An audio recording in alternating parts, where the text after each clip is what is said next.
మిత్రులు చెప్తూ, మిత్రులు మీరే కాదు అందరూ చెప్తుంటారు, ఒక తల్లిగా, ఒక చెల్లిగా, ఒక బిడ్డగా, వీటిల్లో రెండు కొరవండి, ఒక పౌరురాలుగా, ఒక మనిషిగా.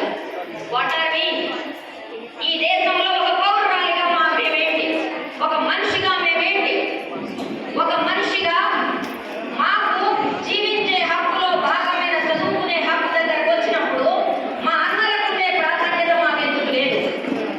పుట్టినప్పటి నుంచి పరాయింటికి పోతామని మాకెందుకు చెప్తారు? పంపించేటప్పుడు మనకి చట్టం ఉంది, తండ్రి ఆస్తిలో సమానత్వం వచ్చింది. మీరు ఎందుకని మమ్మల్ని సమంగా చూడలేకపోతున్నారు? మేము చదువుకోవాలనుకుంటున్నాం, మీరేమో చదువు కాదు కోడి చూసుకో అంటున్నారు. మేము ఉద్యోగాలు చేయాలనుకుంటున్నాం, ఉద్యోగాలు చేస్తే అమ్మ నాయన బాధ్యత మేము తీసుకోగలం. మీరు చదివించరు, వృత్తిగా అవసరమైన నైపుణ్యాలు ఇవ్వరు, జీవితాన్ని ఎదుర్కొనేలా మమ్మల్ని తయారు చేయరు. పని చేసుకునే పెళ్లిళ్ళు ఎక్కువగా ఉన్నాయి. ఆడపిల్లలు లేచిపోతారు, పారిపోతారు. మా హిందీ భాష ఓ పిల్లవాడితోనే కదా, ఓ పొరగాడితోనే కదా, ఓ వరిగడ్డి క్రాఫ్ పెట్టుకొని లైన్ వేసిన పొరగాడితోనే కదా. మరి మగ పిల్లగాళ్ళు పారిపోయి నీ కుటుంబ పరువు నాశనం చేస్తారని ఎందుకనవు? ప్రేమ వ్యవహారం ఆడపిల్లలు ఒక చేతిలో కొట్టుకునే చప్పట్ల. సర్లే కానీ మనలో మాట చాలా మంది అమ్మాయిలు ఉన్నారు. ఈ సందర్భంలో మీరు నేను మాట్లాడుకోవచ్చు. ఇంట్లో ఈ ఇల్లు నీది కాదు, నువ్వు పరాయి ఇంటికి వెళ్ళాల్సిన పిల్లవి, నేను పంపించేస్తున్నావు, నువ్వు ఇంటి పని అంతా చెయ్యి. నాకు చిన్నప్పుడు ఇద్దరు అన్నలు చచ్చే రోషం వచ్చేది. ఎంగిల్ వాళ్ళకు మేము కూడా ఉద్యోగాలు చేస్తున్నాగా అన్నదమ్ములు ఇంట్లో పని పంచుకోవచ్చుగా. మనకు ఏడిన తర్వాత వచ్చినంత మనమే చేయాలా? సో ఇది ప్రశ్న. ఇక్కడ మొదలు పెడితే ఈ పరాయితనం ఆడపిల్లల్ని ప్రేమ వ్యవహారాలు ఒరిగట్టి గ్రామం పెట్టుకున్నాడు వచ్చి నువ్వంటే నాకు ఇష్టం అనగానే ఇంట్లో మనందరికీ ఇష్టం లేదు కదా. మహారాష్ట్రలో దీని మీద పెద్ద స్టడీస్ అది. బాల్య వివాహాలు చేసుకోవడానికి ఒక కారణం ఆడపిల్లలు వాళ్ళకి ఇంట్లో తరగని ఆప్యాయతలు వెతుక్కోవడం కారణం. సెమినార్ హాల్లో ఆ టైంలో ఎందుకుంది అని అడుగుతారు. ఎవరు అడిగారు? ఆ యూనివర్సిటీ ప్రిన్సిపల్ అడిగారు. ఇక్కడ నా ప్రశ్న ఏంటంటే, ఒక 36 గంటలు డ్యూటీ చేసిన డాక్టరు రెస్ట్ తీసుకోవడానికి ఒక రెస్ట్ గది లేని, రెస్ట్ రూమ్ లేని యూనివర్సిటీ ఎందుకు అని అడుగుతున్నాను. అదొక యూనివర్సిటీ ఆన్సర్. ప్రశ్న బేసిక్ ఫెసిలిటీస్ ది 3 సార్లు సుప్రీంకోర్టు తిట్టిన తర్వాత కూడా ఇవాళ 60% స్కూల్స్ లో ఫంక్షనల్ టాయిలెట్స్ లేవు. అంటే మేము దీనికి వెళ్ళడానికి కూడా ఆపుకొని బతకాల్సిన దుస్థితి ఎందుకుంది అని అడుగుతున్నా. స్కూల్ నుంచి కాలేజీ నుంచి మానేవా మరి? అడుగడుగునా కనీస అవసరాల కోసం అడుక్కోవాల్సిన దుస్థితిలో ఎందుకున్నాం ఈ దేశంలో ఆడపిల్లలు?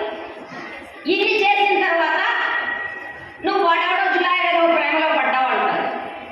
అవునండి, ప్రపంచంలో ప్రేమ ఆదరణ జరగని చోట వాడెవడో వచ్చి నువ్వు లేకపోతే బతకలేనన్నాడు.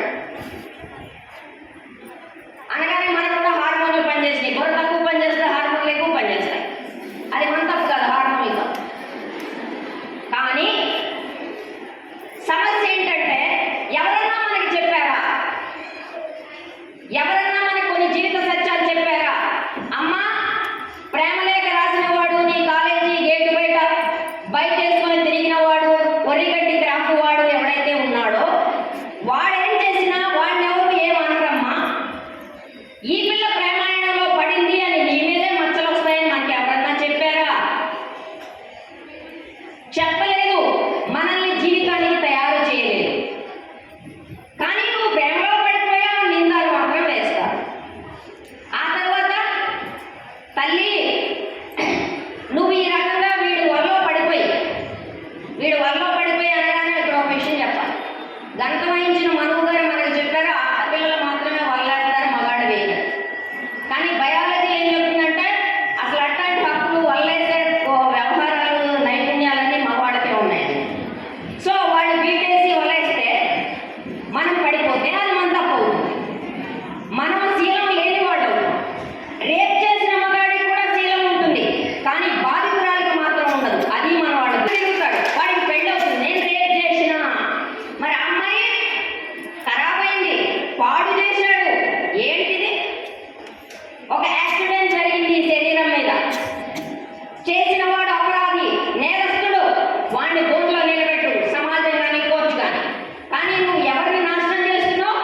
70% మహిళలకి పూర్తి వృత్తి నైపుణ్యాలు ఇచ్చి ప్రపంచంలో మేము నిలబెడతాం నారీ శక్తిని. వెరీ గుడ్, మనందరం చెప్పడే ఉంటారు. కానీ ప్రశ్న ఏంటంటే ఇప్పుడు ఎంతమంది ఉన్నారు?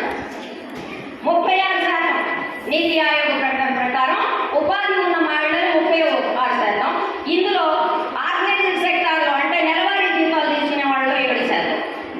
నెలవారీ జీతం అంటే ఒక భద్రత, నెలవారీ జీతం అంటే ఒక గ్యారంటీ.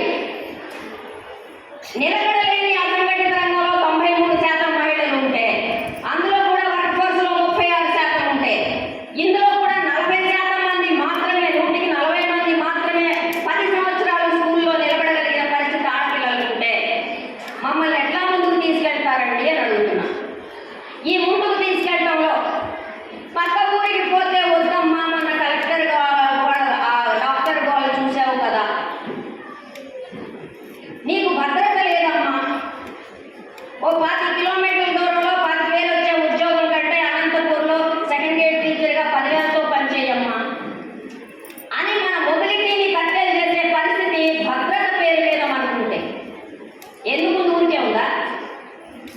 ఊరికే లేదు. రోజుకి 90 కేసులు రిపోర్ట్ అవుతున్నాయి, రేప్ కేసులు. స్త్రీల మీద హింస అంటే అదే ఒక పెద్ద సమస్యగా చెప్తారు. నేనేమంటానంటే స్త్రీల మీద హింస అనేది రోగం కాదు, రోగ లక్షణం. రోగం ఏంటి అంటే అసమానత్వం, వనరులు లేకపోవటం, ఉద్యోగాలు లేకపోవటం, మన చేతుల్లో భూములు లేకపోవటం, మనకు నిర్ణయించుకునే శక్తి లేకపోవడం. అది పుట్టింట్లో కావచ్చు, అత్తింట్లో కావచ్చు. నిర్ణయాల్లో భాగస్వామ్యం లేకపోవటం, కుటుంబంలో ప్రజాస్వామ్యం లేకపోవడం, ఇది సమస్య. అసమానత్వం అంత స్థాయికి ఎదిగిన తర్వాత అణిగి ఉన్న వాడిని ఎవరు అడుగుతాడు అభిప్రాయాలు? అణిచివేతలో ఒక రూపం హింస, నిన్ను అదుపులో పెట్టుకోవడంలో ఒక రూపం హింస, బయటకు వస్తున్న నిన్ను మళ్ళీ వంటింట్లోకి నెట్టడానికి జరిగే కుట్ర ఒక హింస. బయట ప్రపంచంలో హింస జరుగుతోంది కాబట్టి నువ్వు ఇంట్లోనే ఉండు అని చెప్పడం ఒక పెద్ద కుట్ర మనకు వ్యతిరేకం. దీన్ని ఎట్లా ఛేదించాలి? నువ్వు ఇంట్లో ఉండు అంటే ఉండదు. దానికి నేను ఎప్పుడూ అడుగుతుంటాను, కలకత్తా డాక్టర్ తర్వాత అడుగుతూ ఉంటాను, ఏమి ఈ దేశంలో రేపిస్ట్ ఏమన్నా చెప్పారా? ఫలానా ప్రదేశంలో అయితే రేపు చేస్తాం. ఏమన్నా అనంతపూర్లో అలాంటి ప్లేస్ ఏమన్నా ఉందా? లేదు కదా. పోనీ గుర్తిస్తే ఒక్కరోజు, ఇందాక దేవేంద్ర రాసిన పాటలో ఒక్కరోజు నువ్వు బద్దకిస్తీవా, ఒక్కరోజు మన అందరం స్ట్రైక్ చేసి ఇంట్లో వంటలు చేయలేదు అనుకోండి, మొత్తం భారతదేశంలో ఏమవుతుంది? చక్కా జామ్ మొత్తం ఆగిపోతుంది. రెండోది, మనం ఈ దేశంలో పిల్లల్ని కనం అన్నాం అనుకోండి, ఏమవుతుంది? ఈ దేశం ఆగిపోతుంది, ఈ దేశం ముందుకు సాగడం ఆగిపోతుంది. ఎందుకంటే పిల్లలు ఈ దేశ భవిష్యత్తు, వాళ్ళ కలగలిగిన శక్తి మన శరీరాలకు మాత్రమే ఉంది. కాబట్టి గుర్తుపెట్టుకోండి, ఆడవాళ్ళ శరీరాల మీద పెత్తనాలు చెలాయిద్దాం అనుకున్న వాళ్ళు గుర్తుపెట్టుకోండి, మేము కనుక తిరగబడితే అసలు ఈ జాతే ముందుకు పోగలిగిన పరిస్థితి ఉండదు. అది వార్నింగ్ ఈ దేశంలో ఆడవాళ్ళు అంతర్జాతీయ మహిళా దినోత్సవం సందర్భంగా ఇవ్వాల్సింది. ఒక సురక్షితమైన మాతృత్వం, ఒక రిప్రొడక్టివ్ రైట్స్, మా శరీరాల మీద మాకు హక్కు, నిర్ణయించుకునే హక్కు. పిల్లల్ని కనాలా వద్దా అంటే ఎప్పుడు కనాలి, ఎంతమందిని కనాలి? నీ పాత్ర కేవలం సహకరించే పాత్ర మాత్రమే. జీవితం మీద ఆడుకోవాల్సింది, శరీరాన్ని ధ్వంసం చేసుకోవాల్సింది నేను. కాబట్టి లెట్ మీ డిసైడ్. అది మనం ఇవ్వాల్సిన సందేశం. ఈ శరీరం నాది, ఈ మెదడు నాది, ఈ కావాలి. నువ్వు నన్ను మనిషిగా చూడటం ముఖ్యం, దేవతగా చూడద్దు, పూజలు చేయొద్దు. నో, అవసరం లేదు. మేము మనుషులం, కొన్నిసార్లు మేము రాక్షసులు కూడా. మేము దుష్టులం, రాక్షసులం, దుర్మార్గులం, దయ్యాళ్ళం. ఎందుకంటే మేము మనుషులు అండి. మీరు ఏ నిమిషంలో దేవతలు చేశారో అప్పుడు అడిగే ప్రశ్న ఏంటంటే, నన్ను ఏంటండి మేడం అన్న వాడు వచ్చాడు, ఏంటండి మేడం ఆడవాళ్ళు మగాళ్ళని ప్రియులతో కలిసి హత్య చేసేస్తున్నారు మేడం.